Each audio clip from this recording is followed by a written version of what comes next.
sabi ko nga sa mga kapatid, alam niyo po mga kapatid, unang-una, hindi po tayo nagne-networking para mangumbinsi. The only reason why we are doing this, kasi mahal natin ang mga kapatid. Gusto nating ipaalam sa kanila na niloloko lang sila. Ngayon, kung gusto nilang magstay diyan, edi Nasa kanila na. Ano nila, total ano nila, wallet nila yan. Yes. Nila, nasa kanila yan kung doon nila ilalagay yung patarget nila, yung Yes. budget nila doon. Ngayon, bakit tayo nagsasalita? Kasi merong mga kapatid na nakatrap naman. Gusto nilang lumabas, kaya lang nandoon yung takot na itinatanim ni Daniel Rason ng mga KNP, ng mga manggagawa na pagka lumabas ka dito, maiimpyerno ka, mapapahamak ka. Hindi po totoo yan. Brother, ikaw nga magpatotoo. Naging masama ka bang tao nung nag-exit ka? Yung nag-exit po ako, wala naman akong nahawakan na drugs o kaya wala naman akong nahawakan na o nung mga illegal. Yun, ay nang masasabi. Wala naman akong criminal record eh. Tutusin. Iskanin niyo yung ko. SS ko dito sa US. Walang lalabas na ng bangko, yung nangutang tapos tatakbuhan. Wala. Eh sila nga yung may mga record eh. Oo. miski police ticket or traffic ticket, wala eh. Musunod ako. Sila yung biro mo, royal family, nagbibreed ng mga panabong na manok. Tapos may picture yung Oo, may vitamins pa. O sasabihin ni Daniel Rason na pang tinola lang daw yun kaya nag-aalaga. Daniel Rason naman, napakasinungaling mo naman. Binibenta nga yan, ang daming ang kinita ni EJ dyan, ni Joey Boy. Tapos sasabihin, panabong lang. Ano yun, naghihirap na ngayon mga tao sa Pilipinas. Tapos, gaganon pa yung gagawing ulam. Buti kung VIP din yung bibili kakain. Karamihan mas maraming may hirap na mga kapatid. Yes. Tapos, ang daming kapatid na naghihirap, tinutulungan niya yung mga hindi mga kapatid. Gaya ng mga pulis ba yan? Gaya ng mga pulis. Tapos, recent sa mga barangay officials. Nagbibigay ng mga sasakyan. Di bali sana kung magbigay siya ng mga ganyan, galing sa sarili niyang bulsa. Kanino ba galing yon? Sa bulsa ng pobreng mga kapatid. Tama kay Lord Jesus Christ tayo. Siya ang ating GPS, siya ang ating mapa. Hindi tayo maliligaw. Exactly. Exactly. Actually, sabi ko nga sa mga earlier videos ko, kahit na mga kapatid ayaw nyo nang maniwala sa Diyos, gumawa lang kayong mabuti, baka maawa ang Diyos eh. Kasi kung babasahin ninyo ang huling aklat ng Biblia, yung mapuputing damit ng mga maliligtas, mabubuting gawa yon. Hindi yung mabubuting gawa na itinuturo ni Daniel Rason. Yung mabuting gawang itinuturo ni Daniel Rason, kalaban nung mabuting gawang itinuturo ng tunay na Kristo ng Biblia. Mateo 6:1 hanggang 2. Pagka ikaw ay maglilimos, huwag kang tutugtog ng pakakak sa harap mo. Huwag kang gagaya sa mga mapagpaimbabaw na kanilang nais na magsipaglimos sa mga likuang daan upang sila'y mga kapuri. Katotohanan sinasabi ko sa inyo, tinanggap na nila ang sa kanila'y ganti. Yes. Yung ginawa ng kaliwa, wag na malaman ng kanan. As much as possible. Kaya lang ang tinuturo ni Daniel, lumiwanag na gayon ang inyong ilaw. At contradicting yung mga itinuturo niya. Baka naman sasabihin na naman ni Daniel Rason, ayan, nangangaral na daw si sabi nung Matthew Perez na taga LA. Yan, meron na siyang disipulo. Kapangalan pa ni San Mateo. Kasi okay lang naman mangaral, wag lang hihigit sa mga bagay na nasusulat. Di ba? Yes. May guidance naman eh. Yes, meron namang guidance. At saka, hindi lang yung nakasulat sa Biblia, mga kapatid, ha? Meron po kasing nakasulat sa puso natin. Oh, yun, isa pa yun. Merong nakasulat sa puso natin na Tama. inulat na ano ng Diyos, naka-imprint 'yan. Kaya nga kahit pumunta ka sa mga liblib na mga lugar, alam nila bawal pumatay, Oo, alam dahil sa nila budhi. bawal magnakaw, Sa budhi lang nasusulat. nakasulat yun sa budhi nila. Mm-mm. Yun. Brother, hindi mo pa sinabi kailan ka nabautismuhan at kailan ka nag-exit. Ah, nabautisan mo na po January 23, 2002. Diyan sa Apalit, Pampanga. Ang doktrina si Ka Eli sa videotape na VHS pa noon. January Tap, 2003. yeah. Tapos sa Olongapo City on. Bali, shoutout nga pala. Hindi ko na rin babanggitin. May mga nag-exit na rin na nag-message sa akin na mga kabats ko rin sa Olongapo. Kung sasabihin kung sino sila. Tsaka dito sa LA, yung mga kasama ko sa Backstreet Boys kasi lagi kami nasa likod ng upuan kaya Backstreet Boys. May mga nag-exit na rin. Dahil nga pumunta raw siya dahil sa Amerika para umasenso. Opo. Pumunta raw siya sa Amerika para umasenso pero lalong nagipit naman pala dahil ang daming kulungan. Ayun naman yung sabi niya. Kaya siya umalis. Siguro dahil dami niyang tinutulong din, ganun. Kaya Alam mo, siya. brother, Mm, kung sino pa yung kamukha mong artista? mm. Si John Sino? Lloyd Cruz. Ngayon ko lang na-realize Kaya lang wala na tong Bo. Naubos. Mm, mm. John Lloyd Ay, Cruz ay, ay. Arabo. Mm, Arabo ok. Arabuhok. Mm. Ayun. Kaloob na di masayod. Ayun. Oh, di ba? Salamat sa Diyos, brother, no, Mm. brother Matthew, sa pag-akyat mo. At alam ko, maraming makikinabang sa video na ito at sa iyong mga testimony, sa iyong mga sinabi, dahil totoo yon, yung nararamdaman ninyo valid, and Mm. walang sino mang makakapag-invalidate ng mga nararamdaman natin. Kagaya, biro mo, yung nagkapatid na Monlaw na nag-donate ng bato, kumo nag-exit siya, Nasubaybay ko ngayon. Mm.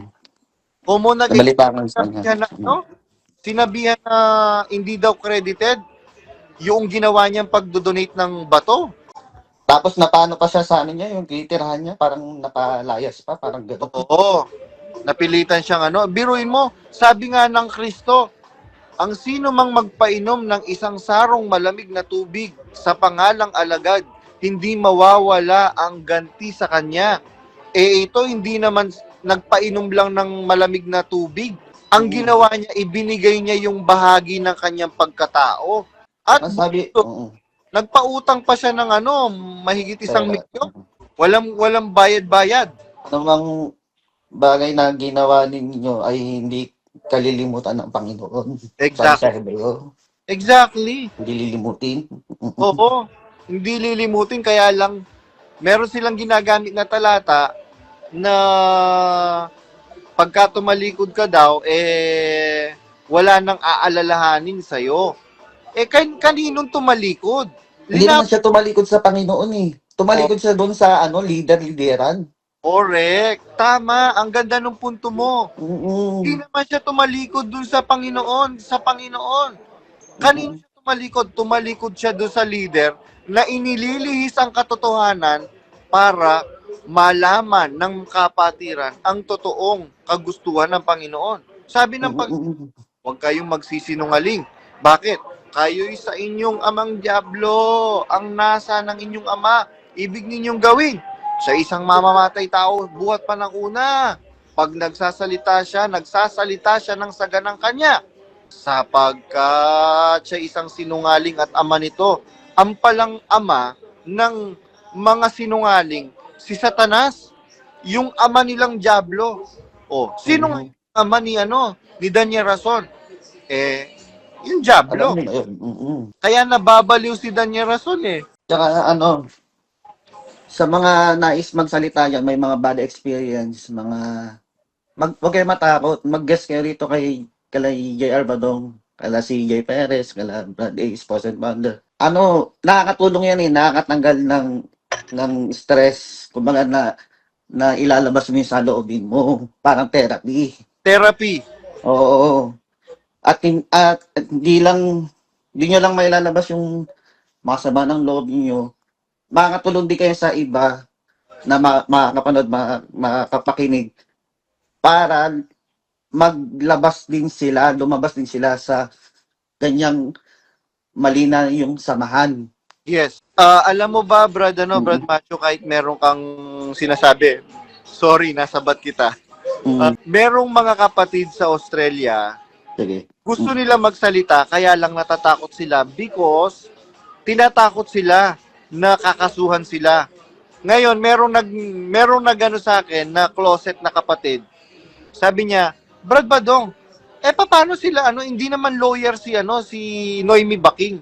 At saka yung pagiging niya, lawyer na sinasabi nila, accounting lawyer, hindi naman siya criminal lawyer. Oo Tapos nga naman.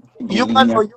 yung Nina Bascon na manggagawa, hindi naman din siya lawyer. Meron lang po siyang certificate, sabi niyang ganyan. Sabi ng mga kapatid. So, it is just an intimidation para takutin yung mga kapatid. Na, kasi pagka merong nagsalita, lalo na pag nagsalita, yung mag-asawa, yung mag-asawang Alba, na diakono at sekretary ng lokal ng Sydney, naku, hindi, baka buong Australia malagas. Oh my gosh. Ganyan pala kalak at hindi siguro expose niya kaya nire-reserve lang. Yes, kaya tinatakot sila. Recently nga, tawa ako ng tawa doon sa nag-message sa akin. Sinasabi daw ni Efren Baking, bakit pati ako inaaway ako, dinadamay ako nung badong na yon? Wala naman akong ginawa sa kanya. Ang sagot ko dyan, kapag may usok, may apoy. Kaya lalabas at lalabas yan kung talagang may usok. Yes. May apoy talaga. Yes, at saka kagustuhan ko bang idamay kayo? Sino bang gumawa ng apoy? Hindi ba kayo ang gumawa ng apoy diyan sa Australia? Nananahimik ako nagsasalita. Biruin ninyo, binanggit-banggit nyo yung pangalan na hindi kayang banggitin ni Danya Rason. Binanggit-banggit. Oo naman. Actually, ang dami kong record na sinisend ng mga kapatid. Hindi ko lang pinopost kasi sabi nung kapatid na nagsisend sa akin, Brad Badong, wag mong ipopost kasi ma-identify po ako. Tsaka yun nga, naiintindihan ko rin yung iba kaya ayaw naman lumabas dahil alam mo sa pamilya, lalo nakanib yung pamilya, ang tawag yun, ipapatakwil, gano'n. Papatakwil, o diga, i-kick out sa bahay, lalo na kung estudyante pa lang. Kawawa yung mga gano'n So, medyo naiintindihan ko rin kung bakit nagko-closet. Kaya nagkatrabaho na sila, sila ngayon bubukod.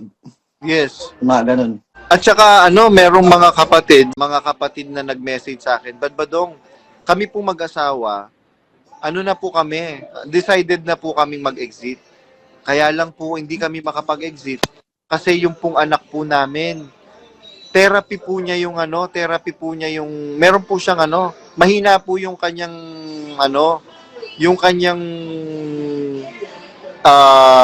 emotional quotient. Mahina po, sabing ganyan. So, pinapabayaan po namin. Baka po pagka nag-exit kami, hindi po niya kayanin. Ayun ka, una-unawa naman yun. Yes. Kaya, hindi naman sabi ko nga sa mga kapatid, alam niyo po mga kapatid, unang-una, hindi po tayo nagne-networking para mangumbinsi. The only reason why we are doing this, kasi mahal natin ang mga kapatid. Gusto nating ipaalam sa kanila na niloloko lang sila. Ngayon, kung gusto nilang magstay diyan, nasa kanila na. Wallet nila yan. Nasa kanila yan kung doon nila ilalagay yung patarget nila, yung budget nila doon. Ngayon, bakit tayo nagsasalita? Kasi merong mga kapatid na nakatrap naman. Gusto nilang lumabas, kaya lang nandoon yung takot na itinatanim ni Danya Rason ng mga KNP, ng mga manggagawa na pagka lumabas ka dito, maiimpyerno ka, mapapahamak ka. Hindi po totoo yan. Brother, ikaw nga magpatotoo. Naging masama ka bang tao? Nung Ah, nag-exit ka? Yung nag-exit po ako, wala naman akong nahawakan na ano, drugs. O di kaya, wala naman akong nahawakan na o ano, nung mga illegal. Yun, ay nang masasabi. Wala naman akong criminal record eh. Tutusin. Kasi scanin niyo yung ano ko, SS ko dito sa US. Walang lalabas na ano, ng bangko, yung nangutang tapos tatakbuhan. Wala. Eh sila nga yung may mga record eh. Oo. Miski police ticket or traffic ticket, wala eh. Musunod ako. Sila yung ano, biro mo, royal family. Nagbi-breed ng mga panabong na manok. Tapos Ay, may picture yung ano, oo, may vitamins pa. sasabihin ni Oo. Daniel Rason na pang tinola lang daw yun kaya nag-aalaga. Daniel Rason naman, napakasinungaling mo naman. Binibenta nga yan, ang daming ang kinita ni EJ dyan, ni Joey Boy. Oo. Tapos sasabihin, panabong lang. Ano yun, ano, naghihirap na ngayon mga tao sa Pilipinas. Tapos, gaganon pa yung gagawing ulam. Buti kung ano, VIP din yung bibili kakain. Karamihan mas maraming may hirap na mga ano, kapatid. Yes. Oo. Tapos, ang daming kapatid na naghihirap, tinutulungan niya yung mga hindi mga kapatid. Gaya ng mga pulis ba yan? Gaya ng mga pulis. Tapos, recent sa mga barangay officials, Mm. nagbibigay ng mga sasakyan. Eh, di bali sana kung magbigay siya ng mga ganyan, galing sa sarili niyang bulsa. Eh, kanino ba galing yon? Sa bulsa ng pobreng mga kapatid.